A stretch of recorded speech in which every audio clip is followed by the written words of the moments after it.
ఇవాళ తెలంగాణ ఇంత మంచిగా ఉంది అంటే అది కేసీఆర్ వల్లనే.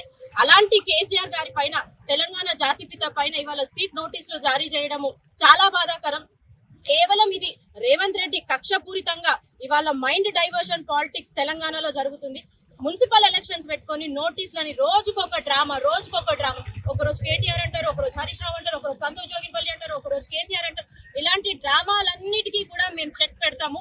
ఎక్కడా కూడా ఈ ఫోన్ ట్యాపింగ్ అని అంటున్నారు.